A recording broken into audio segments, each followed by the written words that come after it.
دا وظیفه ده. خلک نن سبا په وظیفو پسې ډېر ګرځي، حالات ګډوډ دي، ملک کې بهر د مزدوریانو. دا وظیفه والا یقیني نبوي نسخه او وظیفه او اجازه هم ټولو ته ده. ګوره موږ هغه کوم نه چې خاص اجازې، تاسو ټولو ته اجازه ده د دې وظیفې چې دا اجازه تاسو مخکې ورکولی شئ.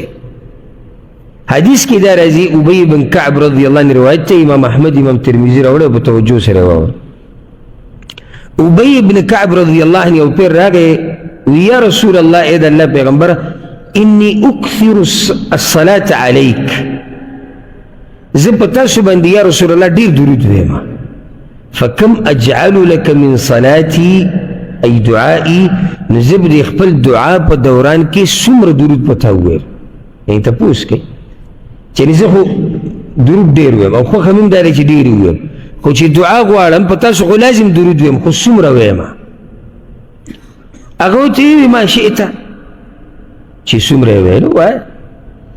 نو ده ورته ویلي الربع، څلورمه حصه به جو په تاسو درود وایم، درې حصې به دعا غواړم، څلورمه په تاسو درود وایم. رسول الله صلی الله علیه وسلم ورته ما شئت، چې بس څه زړه غواړي، فإن زدت فهو خیر لک، او که د دې څلورمې نه دې هم ډېره کړه نو خیر پکې ډېر دی.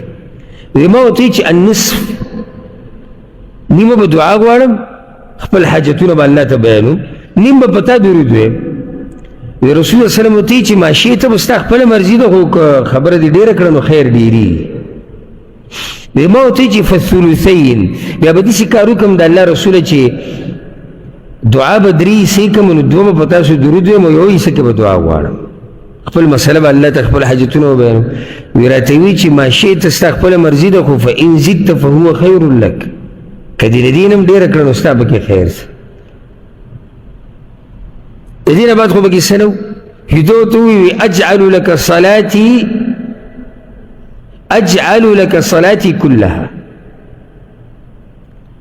د الله پیغمبر جو بس پتا به صرف درود وایم نه، یعنی زما دعا به د اول نه د اخره پورې صرف درودي بس.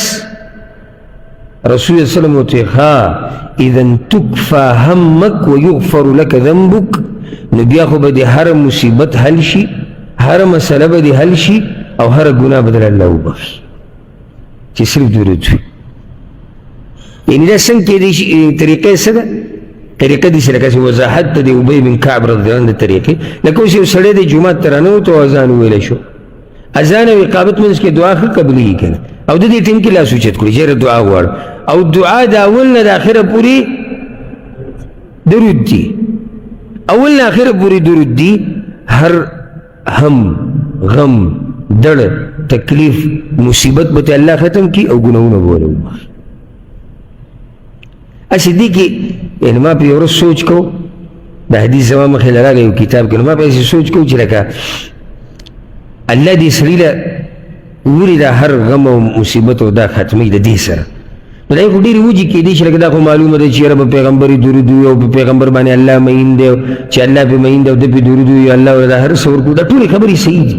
خو زما یو نقطې ته سوچ راړه ده چې دې سړي د الله او د الله د پیغمبر دومره لحاظ وکړو چې خپلې مسلې پرېښودې او صرف یې درود وي، نو چې ده دومره لحاظ وکړو نو الله ورله د خپل طرف نه هغه ټولې مسلې حل کړي بغیر د ویلو نه، بغیر ده ورته ونه وي، خو الله ورله هغه ټولې مسلې حل کړي، ځکه چې هلته ده لحاظ د الله وکړو، لحاظ یې د الله د پیغمبر وکړو.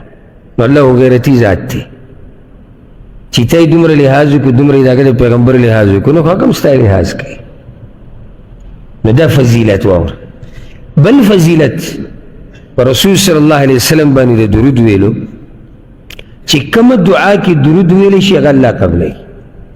او زه خو د خپلو خلکو د دعاګانو ته ډېر حیران یم، یعنې دا دعاګانې لاسونه دېسي نو بس پکې لاسونه هم دېسي کوي، او یو ته ګوره او بل ته ګوره، دوه سیکنډه یي نو ماته ښکاري، دوې درې، او بیا کړس مخلی راواچي لاس یې ویله چې ورشېره وي دا وابیان دوا نه مني.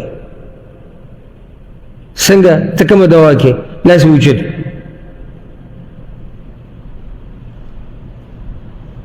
دا دوا ده.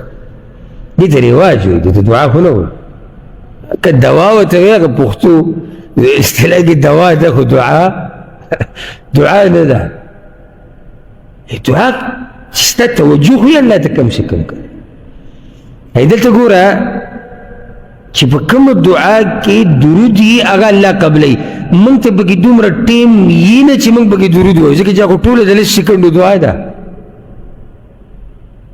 که نه مانځه نه بعد هم نه لیدلي سلام چې وګرځي